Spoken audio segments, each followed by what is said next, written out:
Welcome back again. So in this second video of chapter number 9, we will going to discuss early stage of the national movement. National movement होने के पहले क्या क्या हुआ था और उसकी वजह से ही as a part of reaction ये सब कुछ हुआ था. So first is partition of Bengal in 1905.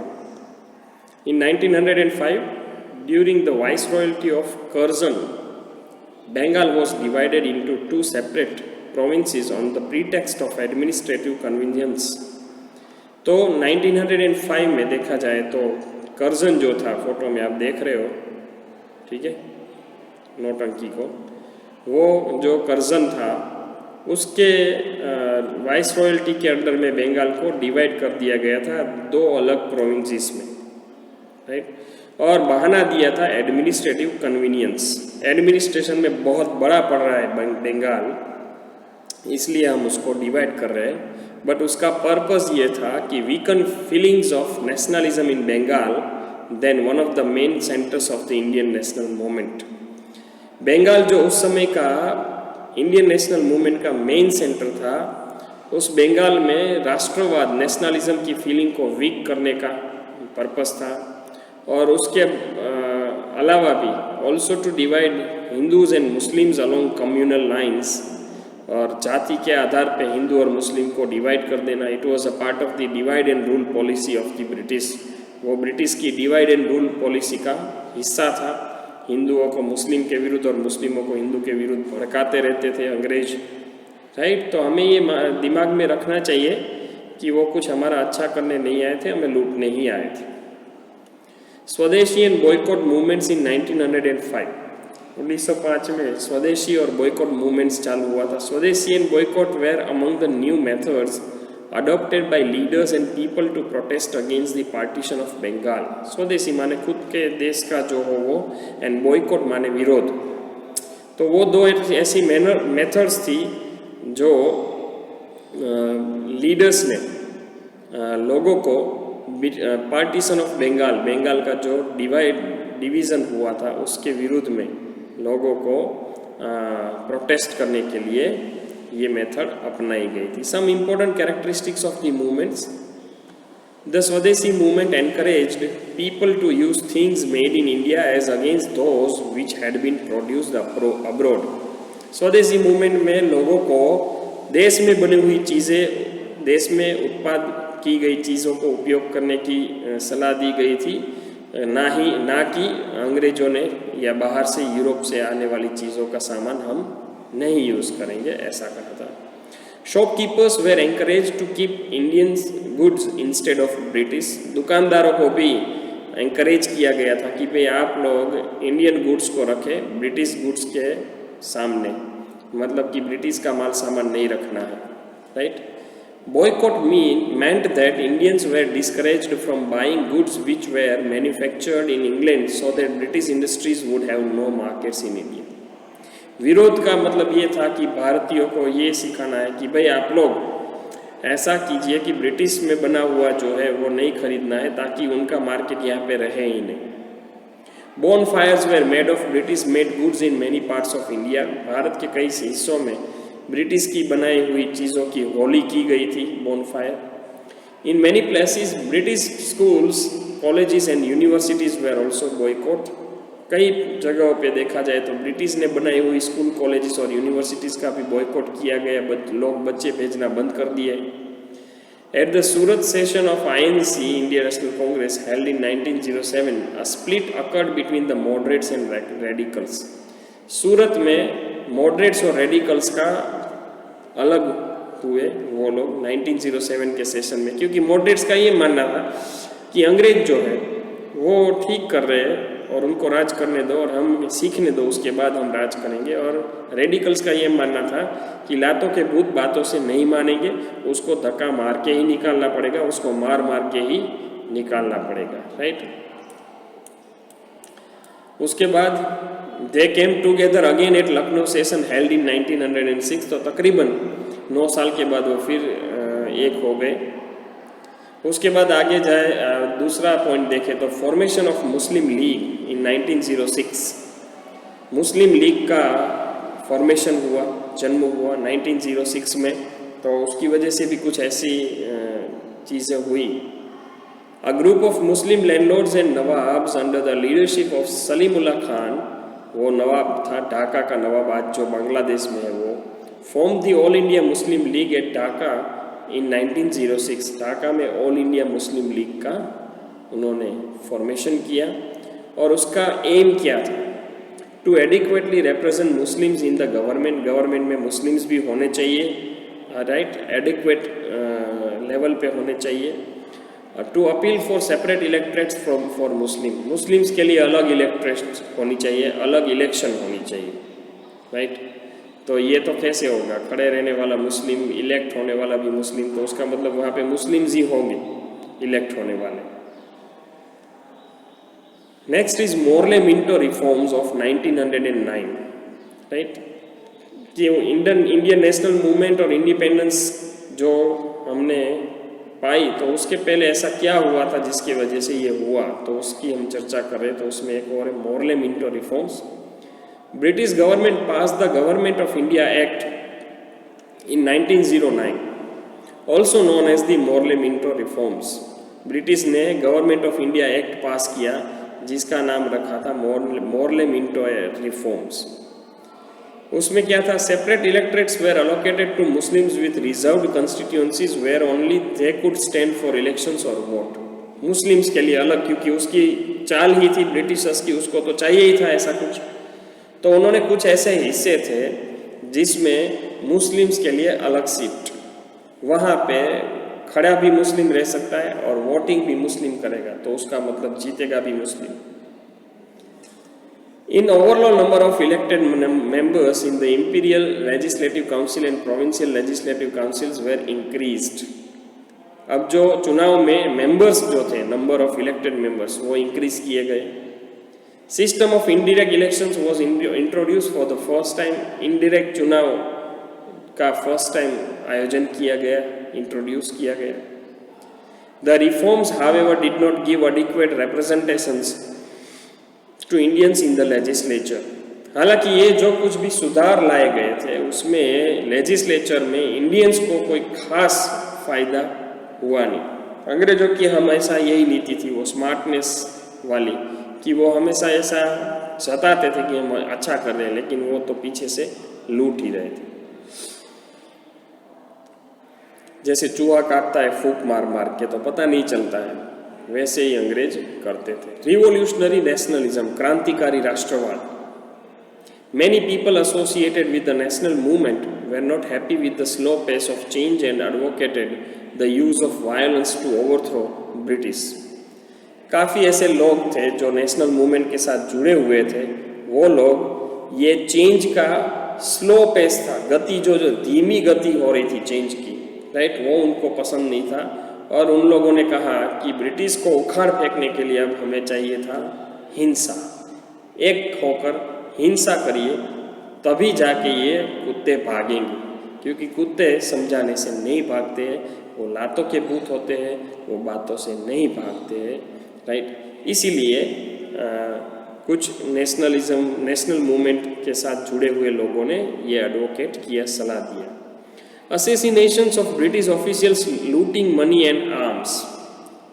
British officials को मार दो और उसके पैसे और उसके आर्म्स माने वेपन्स को लूट लो। लूट इज द वर्ड जिसका मीनिंग लूटना ही होता है। एस्टैब्लिशिंग मैनी सीक्रेट सोसाइटीज़, कई ऐसी सीक्रेट सोसाइटीज़ एस्टैब्लिश की, ऑर्गेनाइजेशंस एस्टैब्लिश किए। Most famous among them were Abhinav Bharat society in Maharashtra and Anushilan Samiti इन बंगाल। बंगाल और महाराष्ट्र में ऐसे दो सीक्रेट सोसाइटीज़ बनाए गए। वी.डी. सावरकर सबको पता है, और नहीं पता है तो आपको ये जान लेना चाहिए। वीर सावरकर, वीर दामोदर सावरकर जो थे, ठीक है, वो आज भारत की आज़ादी के लिए उन्होंने जो किया है वैसा कोई नहीं कर सकता। महीनों सालों तक जेल में रहकर उन्होंने कई कविताएं लिखी और लोगों के साथ पत्र व्यवहार करके वहाँ पे भी बैठे बैठे यातना भुगतते भुगतते, जेल में रहते, सजा को भुगतते हुए भी आज़ादी दिलाई। तो उनको जितनी बार सैल्यूट करे, हजारों लाखों करोड़ों बार वंदन करे, वो कम है। Ajit Singh, madam Bhikaji Cama and Lala Hardayal were some prominent leaders. They were prominent leaders, revolutionary leaders. Some of the revolutionaries even started organizations outside India. कुछ क्रांतिकारियों ने तो भारत के बाहर भी organizations बनाना स्टार्ट कर दिया, लोगों को इकट्ठा करके। भारत की आज़ादी की बात हो रही थी। The Ghadar party operated mostly in Canada and the United States. Canada और US में घादर पार्टी चल रही थी। It sent arms and ammunitions to revolutionaries in India. Bharat में क्रांतिकारियों के लिए वो वेपन्स भेजते थे और बारूद भी। The Home Rule League of 1916. Home Rule League क्या कहती? The league developed by Bal Gangadhar Tilak and Annie Besant aimed to achieve self-government of और home rule. ब्रिटिश में गलती से एक दो ऐसे थे, जैसे कि ह्यूम, उन्होंने नेशनल कांग्रेस को बनाने में उसने अपना कंट्रीब्यूशन किया। यहाँ पे एनी बेसेंट करके एक थी, उन्होंने भी बाल गंगाधर तिलक के साथ मिलकर होम रूल लीग चालू किया। द मॉन्टेगू चेम्सफोर्ड रिफॉर्म्स, ये भी बाहर का है। The British government announce the government of India act इन 1919, जिसको मॉन्टेगू चेम्सफोर्ड रिफॉर्म्स के नाम से भी जाना जाता है। The reforms were named after Edwin Montagu, the secretary of state, and Chelmsford वो था वाइसरॉय, राइट। वो दोनों के याद में ये नाम दिया गया था। तो उसमें क्या था? Provincial legislative councils were enlarged and the number of elected members in this councils were increased. Numbers increase किए, मेंबर्स इंक्रीज किए लेजिस्लेटिव काउंसिल्स में इंडियंस के। The elected members were given more powers, जो इलेक्टेड मेंबर्स थे उसको power दिए गए। System called dyarchy was introduce, dyarchy नाम की सिस्टम इंट्रोड्यूस की गई। डायरकी, डाई मतलब दो, आर्की मतलब शासन, दो लोग शासन कर रहे, dual government. The administration of some departments was the responsibility of the government of a province and some other parts that of the ministers, right. कैसा किया था? एडमिनिस्ट्रेशन जो है, राइट, वो गवर्नर की रिस्पॉन्सिबिलिटी थी, प्रोविंस स्टेट के governor की, एंड बाकी जो थी वो मिनिस्टर्स की रिस्पॉन्सिबिलिटी थी, right. Next, mass phase of the Indian national movement. Indian national movement को अब ज़्यादा सपोर्ट मिल रहा था। मास माने ज़्यादा, नंबर ऑफ पीपल ज़्यादा, right. So from about the 1920, almost all sections of society, including peasants, tribals, students, women, workers, industrialists, and even soldiers, gradually came together to participate in the freedom struggle. आज़ादी की लड़ाई में participate करने के लिए 1920 से almost society के हर एक तरह के पार्ट्स में से लोग आने लगे, जिसमें किसान भी थे, आदिवासी भी थे, स्टूडेंट्स भी थे, महिलाएं भी थी, कामदार भी थे, इवन उद्योगपति भी थे, सोल्जर्स भी थे, और धीरे धीरे सब लोग फ्रीडम स्ट्रगल में आने लगे और फ्रीडम स्ट्रगल वो स्ट्रॉन्ग होने लगा। It mark the beginning of the mass phase of the national movement, right. National movement का मास फेज शुरू हुआ क्योंकि उनको ज़्यादा से ज़्यादा लोगों का सपोर्ट मिलने लगा। One major reason for this was arrival of Mohandas Karamchand Gandhi, better known as Mahatma Gandhi. उसका सबसे बड़ा रीज़न ये था कि मोहनदास करमचंद गांधी यहाँ पे आए अफ्रीका से, और उन्होंने ये सब कुछ सपोर्ट लेना वगैरह इकट्ठा करना स्टार्ट किया। He arrived from South Africa in 1915. It was largely due to him that national movement turned into a genuine mass movement. उनकी वजह से नेशनल मूवमेंट जो है वो सही मायने में मास मूवमेंट हो गई, क्योंकि उसमें ज़्यादा से ज़्यादा लोग जुड़ने लगे और वो स्ट्रॉन्ग होने लगे। He evolved the technique of सत्याग्रह और पीसफुल नॉन वायलेंट एजिटेशन। उन्होंने सत्याग्रह की टेक्निक अपनाई। सत्याग्रह माने सत्य का आग्रह रखना, और साथ में उन्होंने नॉन वायलेंट एजिटेशन, विरोध करना है लेकिन अहिंसक विरोध करना है, हिंसा का विरोध, हिंसा जो है उसके साथ विरोध नहीं करना है, अहिंसा, लिख के, बोल के, समझा के, ऐसा विरोध। Gandhi ji organized successful satyagraha campaigns in support of the indigo cultivators of Champaran the mill workers of Ahmedabad and peasants of Kheda. Gandhi ji ने सत्याग्रह कैंपेन सक्सेसफुली स्टार्ट किए, ऑर्गेनाइज किए थे इंडिगो कल्टीवेटर्स के सपोर्ट में, जिसमें चंपारण था, उसके बाद अहमदाबाद की मिल वर्कर्स के सपोर्ट में भी, और खेड़ा के किसानों के लिए। He got great support from the common people. आम आदमी की तरफ से गांधी जी को बहुत बड़ा सपोर्ट मिला। Key features of Gandhi ji's anti colonial struggle. Gandhi ji के एंटी कॉलोनियल स्ट्रगल को जो सपोर्ट मिला था उसके फीचर्स क्या थे? Satyagraha based on the ideals of truth and non violence, सत्य और अहिंसा के पद पर चलना। उसके बाद peaceful non cooperation that included boycott of all British institutions and offices, picketing of shop selling foreign goods and renunciation of titles awarded by British government. शांत तरीकों से असहकार करना सरकार का, जिसमें सरकार की स्कूल्स ऑफिसेस को विरोध करना, सरकार के ब्रिटिश के बनाए हुए माल सामान बेचने वाली दुकानों का विरोध करना, और ब्रिटिश के द्वारा दिए गए अवार्ड को रिनंसिएट करना माने वापिस करना। Integrated social reforms with the freedom struggle. उन्होंने क्या किया कि सोशल सामाजिक सुधार को भी फ्रीडम स्ट्रगल में इंटीग्रेट कर दिया। He led a crusade to root out social evils like untouchability. Untouchability को मिटाने के लिए गांधी जी ने सामाजिक तौर पे एक सेना बनाई थी, और वो सेना मिलकर काम कर रही थी, और अनटचेबिलिटी, अस्पृश्यता कि इसको टच नहीं करना ये वगैरह, वो जो मिसअंडरस्टैंडिंग थी वो दूर करने के लिए काम किया। Initiated a constructive programme for the economic upliftment of Indian villages. Bharat के गांव वालों के विकास के लिए भी कुछ प्रोग्राम्स बनाए।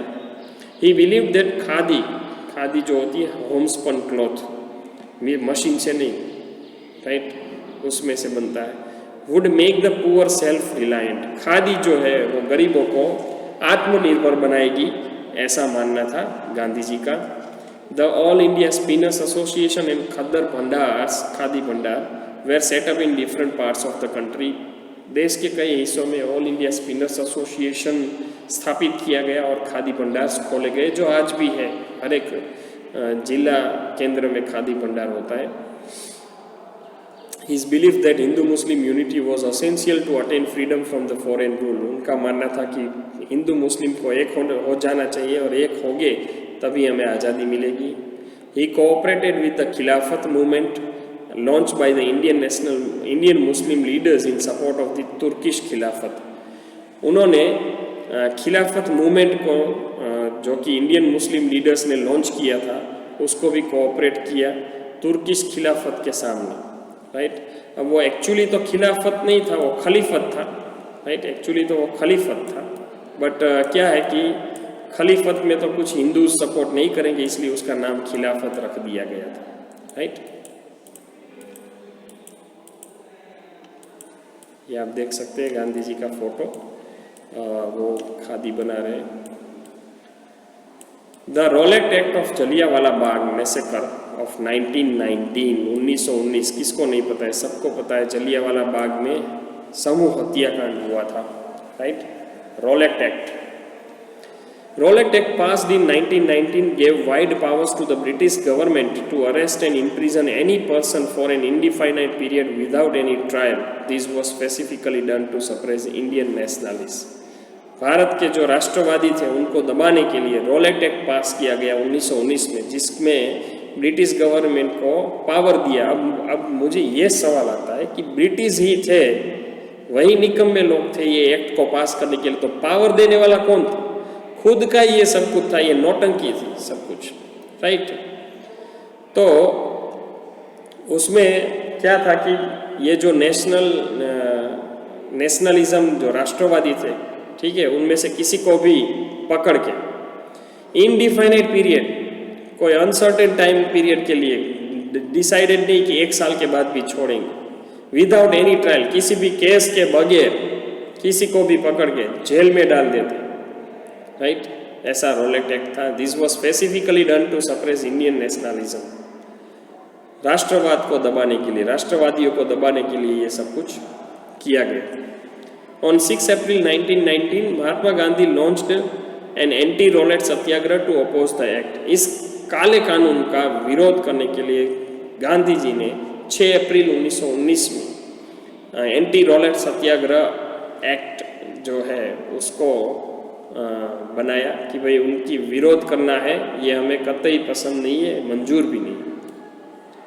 On 30th April 1919, people of Amritsar had gathered for a peaceful meeting at Jallianwala Bagh to protest the arrest of Dr. Satyapal and Saifuddin Kichlu. 13 अप्रैल को अमृतसर में लोग शांति से विरोध करने के लिए इकट्ठे हुए थे जलियांवाला बाग में, जिसमें उनका मेन विरोध था कि डॉक्टर सत्यपाल और डॉक्टर सैफुद्दीन की गिरफ्तारी जो है उसको कैंसिल करवाने के लिए। और जनरल डायर जो था हरामी, मिलिट्री कमांडर ऑफ अमृतसर, उसने ऑर्डर किया अपने ट्रूप्स को to open the fire upon unarmed crowd शांति से ही विरोध करने के लिए रहा था, वहाँ पे इकट्ठा हुआ था। तो ये डायर ने अपने मिलिट्री को, और मिलिट्री में कौन थे, ज़्यादातर तो इंडियन थे, उसको ऑर्डर किया कि फायर करो।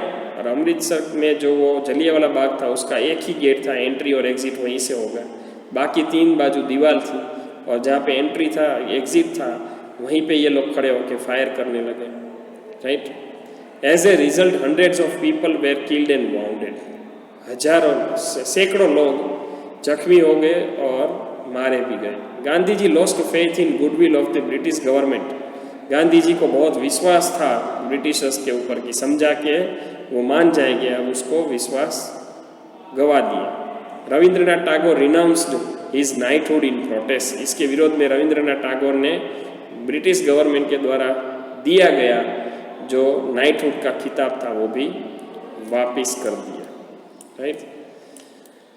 सो यहाँ पे खिलाफत मूवमेंट की बात हो रही है, इसकी चर्चा करना यूजलेस है, क्योंकि तुर्की का खलीफा जो था उसके विरोध में इंडिया के मुसलमान, तब के मुसलमान विरोध कर रहे थे। तुर्की की खलीफा को क्यों आपने गिरफ्त किया, क्यों आपने उसको हटा दिया पद से, राइट।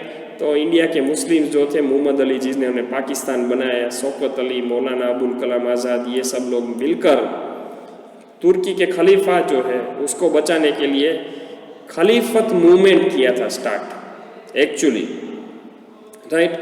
बट क्योंकि गांधी जी की उस पर साथ में थे और हिंदू का भी उसको सपोर्ट चाहिए था, इसलिए उसका नाम रख दिया खिलाफत, राइट। तो फिर खिलाफत में फिर उसको विरोध करने लगे, ब्रिटिश एडेड स्कूल्स को भी ज्वाइन नहीं करना है, राइट। और फिर काफ़ी लॉयर्स, मोतीलाल नेहरू, वो सब लोग ये भाई अपने देश की आज़ादी के बारे में सोचना चाहिए, उसके बजाय वो लोग कर रहे थे तुर्की के खलीफा को भाई तुमने क्यों पकड़ा। तो this was not fair at all, right. yes, as a facilitator or teacher, I must convey the right message to you. That is why I am telling you right now, right. So ये जो हुआ था, ये देख रहे हो आप, Motilal Nehru and Chittaranjan Das, ये सब लोग ऐसे कुछ चेंज लाए थे, राइट। नॉन कोऑपरेशन किया था कांग्रेस लीडर्स चित्तरंजन दास और मोतीलाल नेहरू ने कि पार्टी जो है उसको इलेक्शन लड़नी चाहिए, राइट, और लेजिस्लेटिव काउंसिल में एंटर होना चाहिए हमें, और हमारी गवर्नमेंट पॉलिसीज़ को हमें अंदर से इन्फ्लुएंस करना है कि भाई इंडियंस के पक्ष में हो। और दिसंबर 1922 में ये लीडर्स, जिसको प्रो चेंजर कहा जाते थे, उन्होंने एक पार्टी फॉर्म की, राइट, कांग्रेस के अंदर, और उस पार्टी का नाम था स्वराज पार्टी। और एक और ग्रुप कांग्रेस में जिसमें वल्लभ भाई पटेल भी थे, राजेंद्र प्रसाद, सी राजा गोपालाचारी, उनको भी उनके इंक्लूडेड एक ग्रुप बना था जिसको कहा गया था नो चेंजेस। उसने डिसाइड किया कि कंस्ट्रक्टिव वर्क इन विलेज में जाके कंस्ट्रक्टिव वर्क चालू करे, प्रोडक्टिव वर्क चालू करे, और उन लोगों ने वो किया, राइट। ये सब कुछ आप देख रहे हो। In the next video will see about the prelude to the civil disobedient movement. So see you in the next video.